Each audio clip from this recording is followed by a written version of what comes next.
This is OurView, the television voice of Washington's working families.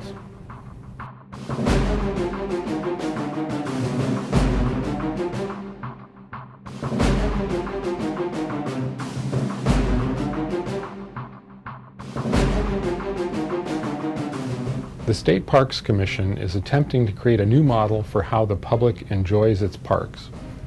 That model includes the leasing of park facilities and land to private contractors. Federation members are pointing out that leases so far do not come anywhere close to market values, and not only will the taxpayers lose a lot of money on this great public resource, but will lose affordable access as well. There's been an awful lot of news about Fort Warden in the past year. There's some changes that some people in this town are trying to make happen in this park, and they concern me because they're taking access to this beautiful park away from the general public and turning it into a more private sector. If you've been to this park before, it's an amazing 900 acres of land that was given to us in 1956 by the U.S. military to turn into a park, always to be used as public access for the entertainment and the recreation of the general public. It's a park filled with history. It's a park filled with not just military history from the wars past. It's a history full of Native Americans in the Pacific Northwest who used to come and gather here.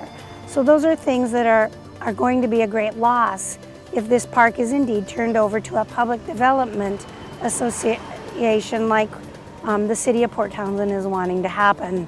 I don't see that any of the tenants are investing in the historic aspect of these buildings as far as restoration, upkeep, and management of those. It's my understanding that every one of these tenants has some sort of an agreement with the state that they will be responsible for all of the maintenance, and yet the maintenance men here on a daily basis get phone calls from those tenants saying, my toilets are plugged, my ceiling just fell in, the dock looks like it's in disrepair and I'm scared that it's going to fall down. Will you do something about that? It's my understanding that the majority of any kind of maintenance and restoration in these buildings have been done by the employees of Washington State Parks and Recreation. The tenants that are here are not compensating the state for their time when they do those repairs. So it is again all falling on the auspices of the state. And my worry is once the PDA takes over the management, then the only purpose Washington State Parks is going to have is to continue paying those maintenance bills. The Fort Warden State Park employees work hard every day ensuring the success of Fort Warden and enhancing the visitors' experience here. The people of Washington, what they have at stake here if another entity comes in to manage Fort Warden is a lack of public access. The Coast Artillery Museum or the commanding officers' quarters may not be open for them. You know, we don't know that at this point. Are the soccer teams going to be able to come in and play on our fields and have recreational use that we have here for them every day? Can mom and daughter come and play at the tennis courts? You know, we don't know. Are all these things going to be lost? If another management entity were to come in, they would be leasing out some of the officers' row homes. That'll no longer be there for the family reunions. They could be leasing out a lot of these dorms and turning them into meeting spaces for their colleges or their businesses. They'll no longer be available to the public. What would the prices be at the campground if a private entity were to come in? You know, I'm sure they'd go sky high is the possibility. The disabled vets, the foster families, the limited income seniors, they won't all get the same benefits from a private entity as they do from Washington State Parks. I feel very strongly that if the employees had a greater voice, we could certainly reduce that deficit completely. So we've talked about some of our concerns and some of the problems and some of the resource shortages here at Fort Warden, but rather than simply complain about what's wrong and what's not working, we also are prepared to offer solutions. Very quickly, if the park were to start charging rental rates that included consideration for the maintenance and the repairs and the historic renovation. Parks could easily dedicate some of those funds to those functions and start improving the premises and the buildings.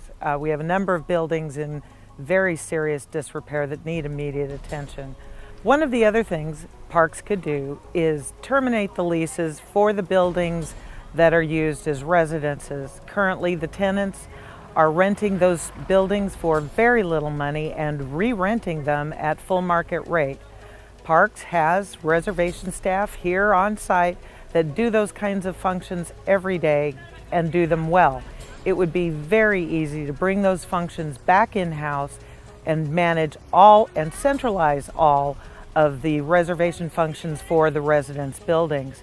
Currently, tenants are receiving upwards of $500,000 a year to re-rent these buildings that they're paying very little for. Those are profits that could almost immediately pull state parks and Fort Warden out of its $750,000 deficit and right into the black.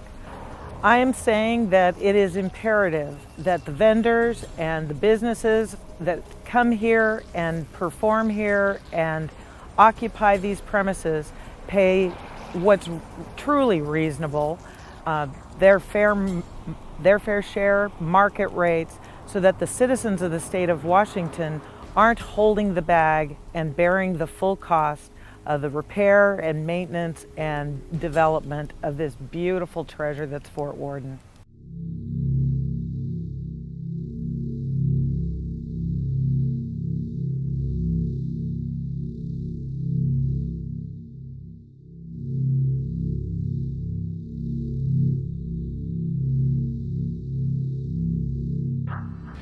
This summer's Taylor Bridge fire did a lot of damage, and it was a 24-hour-a-day fight for many days to contain it.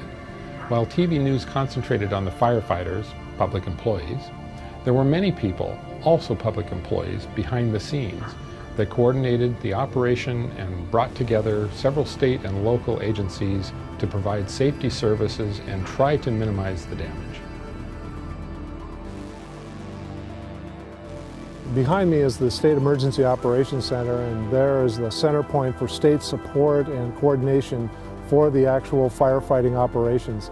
We're talking about state agencies that deal with agriculture, with health, with transportation, providing support where it's needed on scene at the fire area. Some of the issues that they're looking at right now is the impact of the fire on livestock and farm animals. That's a concern of the State Department of Agriculture. Also the impact in the area on crops. We have the State Department of Transportation coordinating closures of roads that are cut off by the fire so that there's a safe distance from the fire situation. We have a state military department that's being with the Emergency Management Division is ensuring that we're talking to federal authorities and we're talking to local authorities, and we're making sure that if they need resources and logistics and particular pieces of equipment or personnel, that we get them to them as quickly as we can. It's designed to make sure that all parts of the disaster or emergency response are addressed, and the coordination center is here, so we have one place where we coordinate information, bring information together. One important factor of this center is that it provides information to the governor and then on to federal agencies, maybe ultimately in assembling some federal assistance requests where needed. The people who work during these activations at the center are working 12-hour shifts. They come in at 7 o'clock in the morning, work till 7 p.m. at night.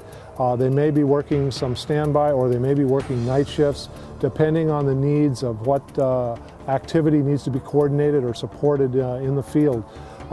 In addition, these people really respond out of the knowledge that their information, their knowledge is really critical to making sure the right equipment, the right personnel are sent in a timely way to the emergency, so that public safety, public property, the environment and the economy are protected.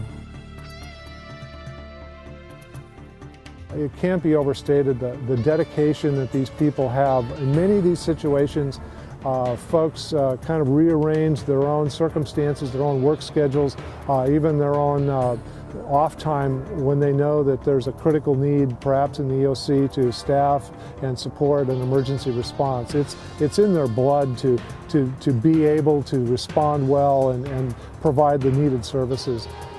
There is that real dedication to that job that goes beyond the fact that yes, we work at a particular location, a particular job. It's also the knowledge that they're helping people in times of need.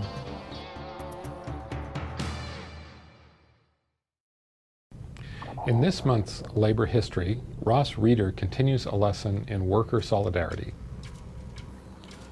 Last month, I described an incident in Australia in which, to protect the life of a traveling foreign unionist, a Chilean journalist, the ground workers of Australian airports refused to refuel any airplanes until the Australian government refused the request of the Pinochet dictatorship to return this fellow to sure death in his homeland. I warned you that we were going to discuss further some reasons why this doesn't happen in our land. After my first couple of trips to Australia visiting union friends and relatives, I remember observing to a small collection of mates that it appeared to me that one of the big differences in the U.S. working class, besides the fact that we don't think of ourselves as working class, is that while Australians seem to universally have a proper disrespect for authority, we in the U.S. of A. have a constitution. What I mean is that by having a constitution, the controllers of our society since the beginning have convinced the working class that all we need is the written word, that our rights are protected, and therefore they are protected. Just be patient. And we drank the tea. Most Australians, having the blood of the original Palms, that is, the prisoners of Mother England, are wired for a stronger distrust of the rulers, corporations, and government particularly. It is interesting, and an interesting unnoted bit of history, that one result of the U.S. Revolution is that the baby U.S. of A.